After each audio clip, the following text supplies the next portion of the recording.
queremos ser un aporte para la comprensión del borrador de la nueva Constitución. Es por eso que Alejandro Guillé y Claudio Rojas hoy nos van a explicar en detalle, por ejemplo, todo lo que tiene que ver con el derecho a la vivienda. Alejandro, a ver, ¿qué es lo que dice la actual Constitución y qué es lo que plantea la nueva Constitución? Ahí hay un cuadrito comparativo, entre paréntesis. En realidad, el derecho a la vivienda no está contenido en la Constitución del 80, en la que nos está rigiendo. Sin embargo, en el curso de los últimos 30 años, Chile fue firmando una serie de tratados internacionales, específicamente el Pacto Internacional de Derechos Económicos, Sociales y Culturales, que se habla de tercera generación. Del 66. Claro, digamos. 1966, y hay otros posteriores, donde se habla del tema del derecho. Chile firma muchas cosas, pero de que se aplique. Maravilloso para firmar todo tipo de tratados internacionales y después maní. Dato frica ahí. Pero por lo menos está ya abierto el debate hace muchas décadas, pero nunca se amarró. Perfecto. Dato frica acá, que solamente la Constitución peruana y la chilena son las únicas que no contienen el derecho a la vivienda en toda Latinoamérica. Ah, mira. Pero esto es un doble sentido de llamado, un doble llamado de atención. Uno, primero, que eventualmente queda extraño que nuestra Constitución no hubiera... De hecho, la Constitución del 80 en ninguna parte habla de vivienda. Y segundo término, que todos los otros países que sí lo tienen consagrado a nivel latinoamericano, bueno, también vamos a ver si efectivamente con solo consagrarlo constitucionalmente sirve de algo.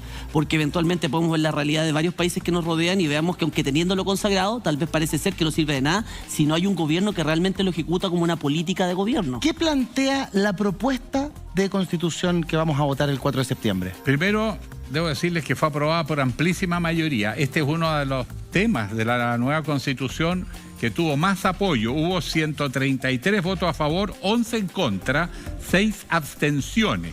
Y como digo, son 4 puntos específicos. Empecemos. Señor director, significa empuje. Póngale. Vamos, cojo. Enjundia. Ahí viene, mira. Aquí empieza la parte entre la retórica, las buenas intenciones y realmente un anhelo nacional. Claro. Yo creo que esto es una de las cosas que más sueña todas las personas, la casita propia, ¿no? Sí. En Chile incluso es más la casa que el departamento, pero Exacto. Están entrando al departamento. Fíjese lo que dice. Esto tiene consecuencias. Toda persona tiene el derecho a una vivienda digna y adecuada. Derecho. ¿Qué significa eso en términos legales? Básicamente que existe la posibilidad de exigibilidad por parte del individuo respecto de quién está consagrando la tutela. En este caso podría ser que tú, como individuo, podrías exigirle al Estado que te entregue una vivienda digna y adecuada. Ahora, ¿qué es lo que es digno y adecuado? Tiene un concepto temporal, o sea, es lo que hoy se considera digno y adecuado. Perfecto. Que obviamente ha mejorado los estándares en relación a 20, 30, 40, 100 años atrás. De hecho, respecto a la adecuación, que es un concepto que viene copiado de la legislación internacional, del Pacto Internacional de Derechos Humanos y todo esto, la ONU señaló que una vivienda adecuada es aquella que cumple con estos requisitos. 1, que hay seguridad en la tenencia de la misma. 2, que hay disponibilidad de los servicios materiales, instalación e infraestructura. 3, que tienes asequibilidad. 4, habitabilidad. 5, accesibilidad. 6, ubicación y adecuación cultural. Cuando una vivienda cumple estos requisitos, ha dicho la ONU, se considera que es adecuada. Exactamente, porque además es adecuada ¿para qué?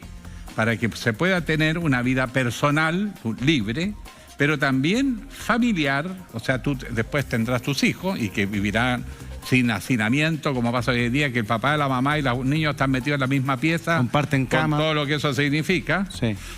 Incluso de intimidad de los matrimonios, de las parejas. Pero además comunitaria, o sea, tiene que tener un equipamiento de barrio. No es simplemente la casa física. Tiene que estar en un diseño urbano. Exacto. Que le dé condiciones a que los niños hagan deporte, los viejitos podamos salir a caminar, en fin. Sí, la verdad es que ese concepto de la vida familiar y comunitaria son conceptos que no estaban en otros lados y que efectivamente recogieron de otras constituciones, que es súper interesante, porque no solamente basta con que sea adecuada y que le sirva al núcleo familiar, sino que además tiene que ser armónica con el entorno. O sea, básicamente que no se sigan construyendo comunas dormitorios en donde no tienen acceso ni a banco, ni que el vecino sabe lo que hace el de al lado, que no puedes llegar, que no hay acceso, que no hay banco, no hay nada, que los hacen en un hoyo, que no tienen vereda. Exactamente. Eso es lo que está, que es un concepto tremendamente interesante, muy interesante de verlo desde la perspectiva no solamente del núcleo familiar, sino que también de la vida comunitaria. Y ojo que se parece mucho a lo que la Constitución anterior hablaba del bien común. Esto estamos hablando como que le estamos entregando las condiciones al individuo para que se desarrolle lo mejor posible, que se denomina bien común en la Constitución del 80. ¿Qué plantea el segundo punto? Segundo, para cerrar bien este concepto, que es muy interesante, porque después va a venir otros artículos que tienen que ver con otros temas, pero también de derecho, que habla de la vida en ciudad. Condiciones de vida en ciudad. Y la casa, por lo tanto, no está aislada. En la Constitución no habla simplemente de una casa, habla de un contexto donde está la casa. Claro. ¿Qué dice después? Avanzando en materia, el Estado, aquí ya le atribuye al Estado que debe tomar todas las medidas necesarias para asegurar. El Estado tiene que garantizar que toda persona va a tener su casa. Ahora, toda persona o toda familia no es lo mismo. Claro. Así que ese es un tema que compromete, si estamos hablando de que cada chileno, porque en el norte, por ejemplo, nos ha pasado mucho que cuando uno pelea por viviendas sociales, las mamás, que son más pillas, porque saben lo que les costó 20 años traer una vivienda, oiga, yo tengo hijos, yo también quiero asegurarles que ellos tengan eso. Y le dice, pero su hijo tiene 15 años, sí, pero para cuando le entreguen la casa, como me pasó a mí, va a tener 30 y lo quieren inscribir. Bueno, ese es un tema que habría que despejar. ¿Va la persona ¿Toda o la persona familia? o Claro. está incluido la persona dentro del grupo familiar? Bueno, ahí hay que aclararlo. Me da la idea de que se habla más bien del contexto familiar, o sea, que los jefes de hogar tengan. Pero obvio, un joven o una jovencita independiente que trabaja, que tiene su propio ingreso, ¿podrá aspirar también? Claro. ¿Y qué se considera por familia?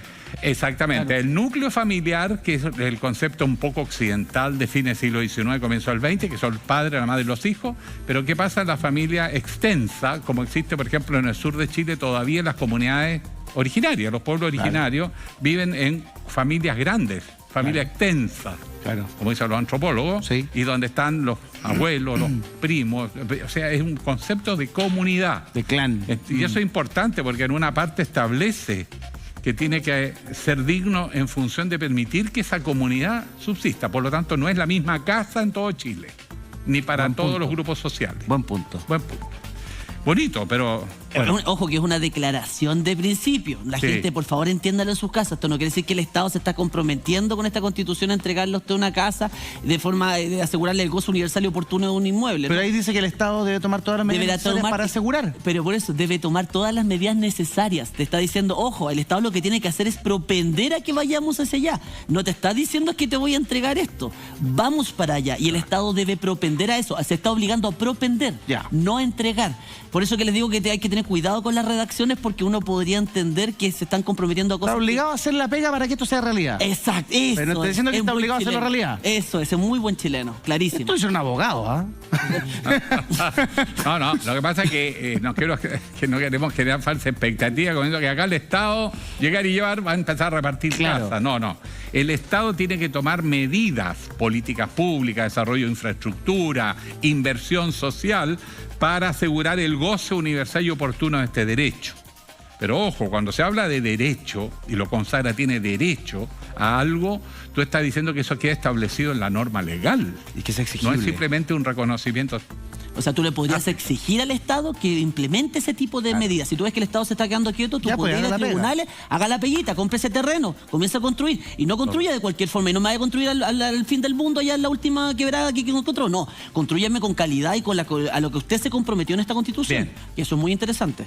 Ahora le pone condiciones, no solo asegurar el goce universal y oportuno que nos espere en la familia, como me ha tocado cuando era senador, andaba en las tomas y había una profesora, que cuando joven, estaba embarazadita, madre soltera, tuvo su guaguita, postuló a la casita y el niño se fue de la casa porque ya era adulto, formó su familia y todavía no le entregaban la casa.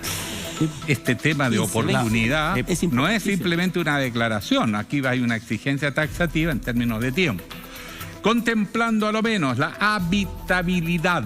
Esto tiene que ver con las condiciones sanitarias. Las normas sanitarias tienen que cumplirse. Aquí es donde copian un poquito el pacto de la ONU, donde dicen cuáles son las condiciones para que la vivienda sea condicionada adecuada. Aquí está la copia de lo que hicieron. Básicamente agarrar la Declaración de las Naciones Unidas y lo pusieron en numeral 2. Que además firmamos, así que tenemos que hacernos cargo. No podemos desconocer eso. Y habla de un espacio. El concepto de familia es la idea que cada miembro de la familia tenga su espacio vital. No puede vivir uno de los problemas que tenemos en Chile con estas casas viviendas sociales donde viven muchas personas es que los niños viven literalmente en la calle. Duermen en la casa, pero viven en la calle porque no tienen espacio propio. No hay metros, pues. No hay metro al interior de la casa, sí. O sea, hay casas de 36 metros cuadrados. Exactamente. En esas condiciones es una exigencia que nos ponemos en estándares. Ahora, Y cuando Chile, habla como de país, Perdón. con el Producto Interno Bruto que Chile tiene, Chile debería estar en condiciones de definir estándares mínimos de vivienda que superan de largo lo que es hoy la vivienda social. Y cuando habla de equipamiento suficiente, ¿a qué hace referencia? Porque hay muchas viviendas sociales que las entregan sin Nada. Y están ahí, las paredes y el techo. Eso es muy importante eso. exactamente, don Porque Alejandro. dice equipamiento suficiente doméstico y comunitario. O sea, la casita, el edificio tiene que tener los servicios básicos. Claro. Luz, agua, alcantarillado. Baño, Baño, cocina, que son elementos básicos de vida, o sea, en una vida moderna, por eso que había que contextualizarlos en el momento, ya no te pueden entregar la casa sin piso, sin nada, como la entregaban algunas viviendas sociales. Antiguamente, Tiene que hoy día ya, entregarte las claro, condiciones. sí. Y no solo eso, sino que también de espacio común, o sea, tiene que tener el parque, tiene que tener los estacionamientos, Exacto. tiene que haber una comunidad desarrollada. Ya no es que llegan y te tiran el ladrillo ahí, que tú después te das cuenta que era una porquería. Tiene que haber una calidad hoy en día constructiva. Ahí dice la ubicación apropiada. Exacto. Sí. Que eso es bien llamativo. Claro, uno debiese poder vivir más o menos cerca de donde trabaja, donde los niños se educan, donde O de la donde las creciste. familias, o donde creciste, donde tú eres, por el sentido de pertenencia. Sí. Pero hoy día hay poco espacio para construir. Hasta hoy en día el sector Al menos aquí inmobiliario en la se ha ciudad. movido solamente por el tema de la oferta y la demanda. El mercado es el que ha manejado el tema inmobiliario en Chile, no el Estado. Esto es una vuelta de tuerca completa al tema inmobiliario en Chile. ¿Qué es lo que ocurre? Normalmente el desarrollo inmobiliario de carácter social se ejecuta en las afueras de la ciudad. En la Y normal- periferia. En la periferia. ¿Por qué? Porque los terrenos eran más baratos. Por lo tanto, Papá Fisco quería gastar menos, construía menos, contrataba menos y todo salía más baratito. Por eso que Papá Fisco no compra en Vitacura o en Las Condes, porque Y es muy así creó caro. la Pintana. ¿Cuál es la diferencia? Que más adelante lo vamos a ver, que hoy en día hay una perspectiva, una función social de la propiedad que es mucho más importante. Papá Fisco hoy en día podría llegar a expropiar algún sector importante, en alguna comuna importante, para hacer un desarrollo habitacional de calidad. Y eso es una vuelta de tuerca completamente distinto. Claro. Sí, acá hay un tema, bueno, son varios conceptos que están haciendo alusión, obviamente, a la calidad de la vivienda y del contexto de la vivienda en el concepto de barrio, ¿no? Concepto de ciudad. Una característica que es muy chilena es que los pobres viven en un barrio y tienen que cruzar toda la ciudad para llegar a trabajar en los barrios de clase media o clase acomodada o los ricos, como le quieran llamar. Eso, por ejemplo, si tú vas a París, tú en el mismo edificio, primer piso es, ¿cómo se llama? Tiendas, comerciales, etc. Segundo piso, la gente de bastante plata. Tercer piso, clase media. Y después las buhardillas arriba viven los migrantes, viven los parisinos que van a estudiar y que van de los países nuestros y que están en 9 metros y que ahora con la pandemia estuvieron encerrados no sé cuántos meses en el hermoso París mirando cómo pasan los ratones por los techos, porque encerrados en 9 metros. Hay propiedades de 9 metros en París, para que sepamos de que esto que se está haciendo es bastante evolucionado, incluso para estándares de desarrollo de países amplios. Los países europeos en general tienen viviendas pequeñas, son muy caros el sitio. Claro. Pero en Chile no es Además, una tan tasa de caro natalidad muy el baja. terreno. Don Alejandro, Es la tenemos que avanzar construcción. un poquito más rápido, porque Ya. quedan 2 fichas más. Perfecto. Roja, me gusta Para, esta como digo, relación mire, disciplinada. este dato es interesante, lo que decíamos recién, la intimidad de la pareja, la reproducción de la vida. Los papás quieren hacer el amor y los niños saltando para arriba de la cabeza. Eso es verdad. O escucha Eso, todo el sobre vecino. todo- Gracias, Nueva Constitución, por pensar en nosotros. Bueno, servicio, accesibilidad, eso que tenga precios razonables, Accesibilidad. que los procedimientos de acceso sean tan normados, sean ágiles y ubicación, como tú decías, apropiada, no en los extramuros, un concepto se llama armónico, no tan separado por clase social como está pasando en Chile. Santiago, el ejemplo, uno habla de Plaza Italia para arriba, Plaza Italia para abajo, Grecia para el sur, en fin, bueno. Sí. Y La bueno, seguridad, la pero ojo, evidencia. de conformidad a la ley. La ley va a regular todo esto. Perfecto. Ya. Perfecto. Digamos, mire Bien. que el tiempo... Sí, nos queda la segunda patita de la cueca de esto, que es interesantísimo. Ya. Aquí usted va a tener que ayudar mucho porque aquí hay promesas que son complejas. El Estado podrá participar en el diseño, construcción, rehabilitación de barrios antiguos, por ejemplo, conservación e innovación de la vivienda. Le da un rol al Estado que hoy no tiene. Claro. Un tremendo tema, porque aquí está la diferencia. Principio de subsidiariedad, básicamente los privados hacen todo y el Estado solamente se mete en todo aquello que los privados no quieren o no pueden hacer. Aquí le da el cambio de vuelta completo a la tuerca. ¿Por qué? Porque hoy día le está diciendo, tu Estado vas a tener un rol activo en el desarrollo de políticas de vivienda. Tu Estado vas a salir a competir con los particulares hoy en día y vas a salir, inclusive si tienes que comprar terreno y competir con ellos en condiciones de mercado. O sea, le está dando un rol importantísimo al Estado en esta materia.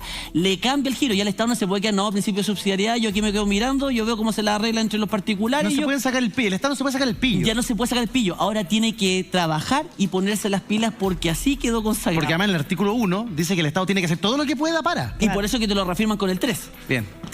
Claro, y el Estado también, siguiendo, considerará particularmente en el diseño de las políticas de vivienda a personas con bajo ingreso económico o pertenecientes a grupos especialmente vulnerados en sus derechos.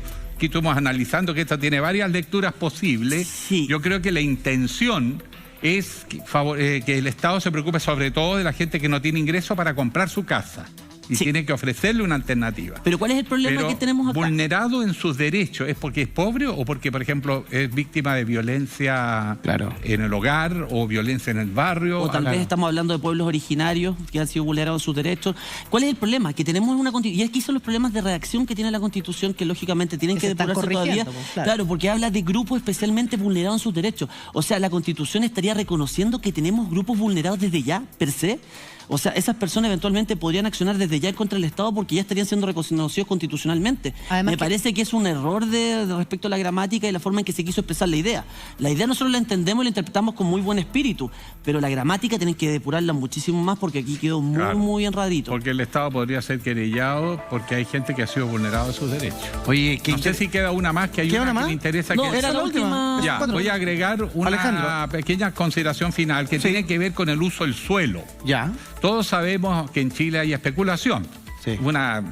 El mejor negocio en Chile es comprar sitios bien ubicados porque aumenta el valor. Claro. Y sobre todo si, por ejemplo, la casa antigua usted la deja ahí que se caiga sola, o es un sitio eriazo, pero que está en un área donde le pusieron metro, le pusieron carretera, le pusieron comercio, farmacia, centros comerciales cercanos, obviamente ese terreno se va valorizando. Entonces tiene que ver con la especulación que aquí se entra a regir de que eso está prohibido. O sea, no se puede especular de demorar el desarrollo urbano y por lo tanto el Estado podría intervenir, supongo, es que lo que se quiere decir, sobre esos espacios urbanos para ponerlo al servicio de la construcción, evitando que haya... Y lo segundo, que en el norte de Chile es muy importante, son los terrenos fiscales. Sí, son muchísimos. Fagasta, la mayor parte de los terrenos son del Estado, algunos están entregados en concesiones, la gente, mineras, por ejemplo, y hay gente que pide y declara pertenencias mineras hasta en la plaza de la ciudad, como me contaba una vez el entonces senador y después ministro, ¿cómo se llama? Que era por la tercera región, bueno, no voy a mencionarlo para no meterlo en el baile, pero una empresa minera había declarado pertenencia minera a la plaza. La plaza mía. La plaza mía.